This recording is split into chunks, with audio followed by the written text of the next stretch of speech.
ወንድ ልጅ ተወለደ ከነቃጭሉ ሲባል ሰምታችሁ ታውቃላችሁ?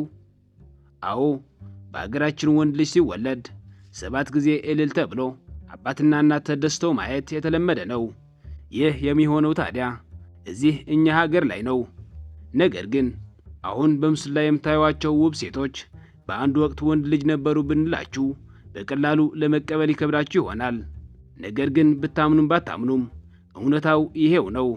ዛሬ በዚህ ቪዲዮ በተፈጥሮ ወንድ ሆነው ተወልደው ነገር ግን ጊዜ ባመጣው የፕላስቲክ ሰርጀሪ እና የሕክምና እድገት አማካኝነት የወንድነት አካላቸውን ወደ ሴትነት በመቀየር በሆሊውድ በፋሽን ዓለም እና በውበት ውድድሮች ላይ ትልቅ መነጋገሪያ የሆኑ የ5 ሰዎችን አስገራሚ ታሪክ እናያለን።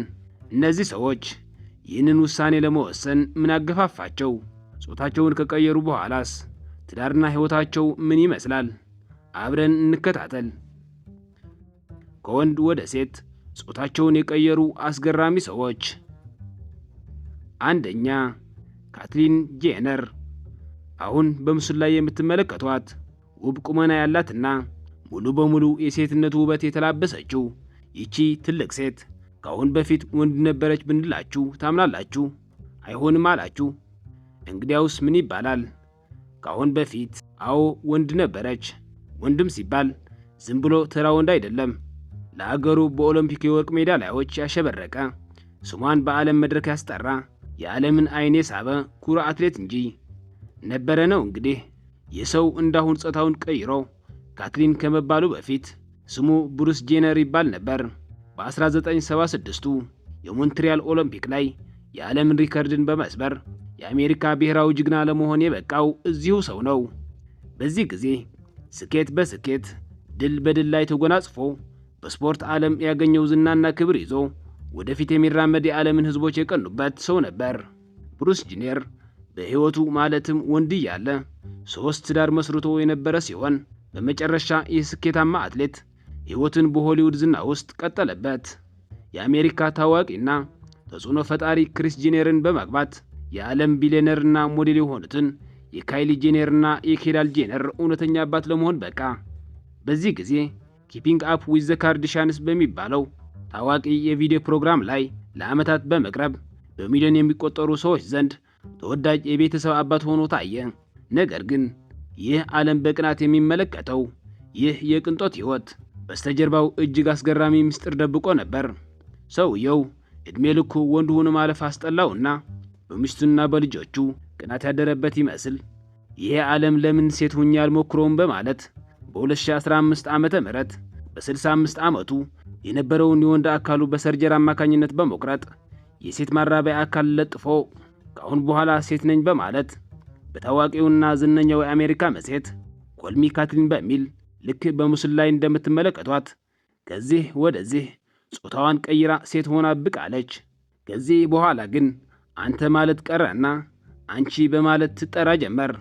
ይህ ውሳኔ በቤተሰቦቿና በዓለም ዙሪያ ባሉ አድናቂዎቿ ላይ ትልቅ መደናገጥን ቢፈጥርም ካትሊን ግን አሁን ላይ ትክክለኛ ማንነት አግኝቼ እየኖርኩ ነው በማለት እስካሁን ወንድ ሆና ያሳለፈቻቸው ጊዜያት የቆጫት በሚመስል ለአድናቂዎቿ ተናግራለች። ሁለተኛ፣ ሃንተር ሻፈር። አሁን በዓለም ላይ እጅግ ተወዳጅ በሆነው ዩፎሪያ በተሰኘው HBO ድራማ ላይ ጁልስ በሚለው ገጸ ባህሪ የምታውቋት እንዲሁም በዓለም ታዋቂ የፋሽን መድረኮች ላይ የምትነግሰው ውባ ሃንተር ሻፈር ገና በልጅነቷ ወንድ ልጅ እንደነበረች ብንነግራችሁስ? ሃንተር ስትወለድ በተፈጥሮ የወንድነት ጾታ የተሰጣት ሲሆን ስሟም ብራንደን ይባል ነበር። ነገር ግን ብራንደን ገና በሰባተኛ ክፍል እያለ ለምን እንደሆነ ባይታወቅም ለወላጆቹ በተለይም ለአባቱ አባዬ ሴት መሆን አማረኝ አለው። አባቱም ሳይደነግጥ ቀለል አድርጎ እንደ እናትህ መሆን አማረህ በማለት ሐሳቡን በደስታ በመቀበል ገና በታዳጊነት ዕድሜው የጾታ መቀየር የሕክምና ሂደቱን ማለትም የሴት ልጅ ሆርሞኖች የሚያነቃቃ ጡት እንዲያወጣና ሌሎች ሴት ለመሆን የሚያስፈልጉ ነገሮች እንዲጀምር ፈቀደለት። እሱንም በምስሉ ላይ እንደምትመለከቱት ገና በልጅነቱ ከዚህ ወደዚህ የነበረውን የወንድ አካል አስቆርጦ የሴት ልጅ አካልን ለጠፈ። ብራንደን ጾታውን ቀይሮ አንቺ ከተባለ በኋላ ግን ሕይወቷን ሙሉ በሙሉ ተለወጠ። አሜሪካውያን እንደነዚህ አይነት ድርጊት ስለሚያበረታቱ ሃንተር በመጀመሪያ በኒውዮርክ የፋሽን ዓለም ውስጥ በመግባት ለዓለም ግዙፍ ብራንዶችን በሞዴልነት መስራት ጀመረች። በመቀጠልም ያለምንም የትወና ልምድ በሚሊዮኖች የሚጠበቀውን ኢፎሪያ የተሰኘው አነጋጋሪና ዝነኛ ፊልም በመቀላቀል ዋና ተዋናይ በመሆን ጁልስ የሚባለው ገጸ ባህሪ በመተወን ዓለም አቀፍ ዝናን ማትረፍ ችላለች። አሁን ላይ ሃንተር በሆሊውድ ውስጥ ተፈላጊ ተዋናይ ሆናለች። ሃንተር በዚህ ድርጊቷ ደስተኛ ነች ወይ የሚለው ግን ጥያቄው ለራሷ ትተነዋል።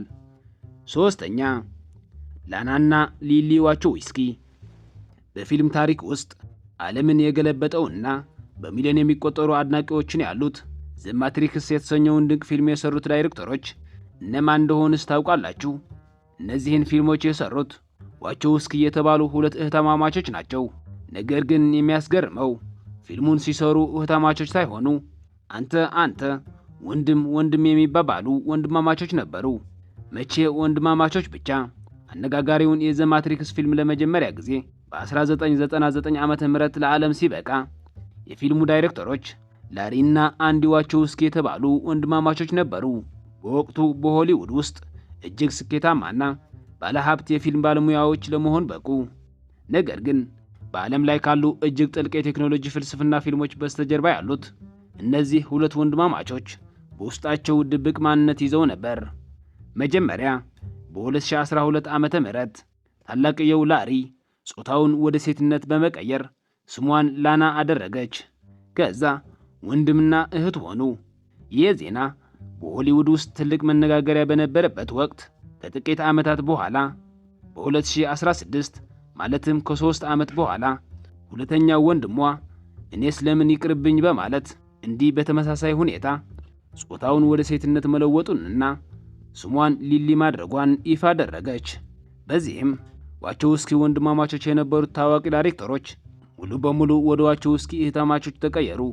የእነዚህ ሰዎች የሚገርመው ነገር ጾታቸው ከመቀየራቸው በፊት ትዳር የነበራቸው ሲሆኑ ጾታቸው ከቀየሩ በኋላም ትዳራቸውን ቀጥለውበታል። አራተኛ አንጄላ ፓንሴ በ2018 ዓመተ ምህረት በተካሄደው በሚስ ዩኒቨርስ የዓለም የውበት ውድድር ላይ ስፔንን ወክላ የቀረበችው ይህችን ሞዴል ሲወለድ ወንድ የነበረ ሰው ነው። ይህች ግለሰብ በውድድሩ ታሪክ ውስጥ የመጀመሪያዋ ትራንስጀንደር ሴት በመሆን ትታወቃለች። አንጄላ በልጅነቷ ወንድ የነበረች ቢሆንም በታዳጊነት ዕድሜዋ የጾታ መቀየር የሕክምና ሂደቶችን በመጀመር ማንነቷን ሙሉ በሙሉ ወደ ሴትነት ቀይራለች። ህልሟ በሞዴሊንግ ዓለም ውስጥ መገንባት የነበረ ቢሆንም በትራንስጀንደርነቷ ምክንያት በመጀመሪያ አካባቢ በተለያዩ የፋሽን ድርጅቶች ውድቅ ትደረግ ነበር። ከብዙ ሙከራ በኋላ ግን በ2018 ዓመተ ምህረት ሚስ ዩኒቨርስ ስፔን በመሆን አሸናፊ መሆን ችላለች። በዓለም አቀፉ የሚስ ዩኒቨርስ ውድድር ላይ ዋናውን ዘውድ ባታሸንፍም ተሳትፎዋ ግን በወቅቱ በትልልቅ ሚዲያዎች ላይ ሰፊ ሽፋን እንዲያገኝ አድርጓታል። አንጄላ እስካሁን ድረስ ትዳር አልመሰረተችም፣ ልጅም የላትም። አሁን ላይ ትኩረቷን በፋሽን ስራዎቿ ላይ አድርጋ ትገኛለች። አምስተኛ ኒኪ ደጃንገር በሶሻል ሚዲያዎች በተለይም በዩቲዩብ ላይ ኒኪ ቱቶሪያልስ በሚለው ስሟ የምትታወቀውና ከ14 ሚሊዮን በላይ ተከታዮች አሏት ይህች ዝነኛ የሜካፕ አርቲስት ሌላኛዋ ጾታዋን የቀየረች ሴት ናት። የሷ ታሪክ ከሌሎች የሚለየው ግን ማንነቷን ይፋ ያደረገችበት መንገድ እጅግ አስገራሚ በመሆኑ ነው። ኒኪ ገና በልጅነቷ ማለትም በ14 ዓመቷ ነበር የጾታ መቀየር ሂደቷን ያጠናቀቀችው። ይሁንና ይህንን ምስጢሯን ለብዙ ዓመታት ለተከታታዮቿ ሳትናገር ቆይታ ነበር። ነገር ግን በ2020 ዓመተ ምህረት አንዳንድ ግለሰቦች ይህንን ምስጢሯን በማወቃቸው ለሚዲያ አሳልፈው እንደሚሰጡባትና ስሟን እንደሚያጠፉ በማስፈራራት ገንዘብ ጠየቋት። ኒኪ ግን ለነሱ እጅ ከመስጠት ይልቅ ራሷ በቪዲዮ ቀርባ ትራንስጀንደር መሆኗን ለዓለም ይፋ አደረገች። ይህ የቪዲዮ ዕውቅናዋ በወቅቱ በኢንተርኔት ላይ ትልቅ መነጋገሪያ የሆነ ሲሆን ከተከታዮቿ ዘንድ ግን ከፍተኛ ድጋፍን አግኝታለች። ስለ ትዳሯ ስንመለከት ኒኪ በ2022 ዓመተ ምህረት ዲላን ከተባለ ወንድ ጋር ጋብቻ ፈጽማለች። ኒኪ ጃገር ጾታዋን ከቀየረች በኋላ የወለደችው ልጅ የላትም። የተከበራችሁ የቻናሌ ቤተሰቦች እነዚህ እስካሁን ያቀረብኩላችሁ 5 ሰዎች ጾታቸው ይሁን የመራቢያ አካላቸው ቢቀይሩም የሚገርመው ነገር ግን መውለድ አይችሉም። ድምጻቸውን መቀየር ስለማይችል ልክ እንደ ወንድ ልጅ ድምጻቸው ወፍራም ነው።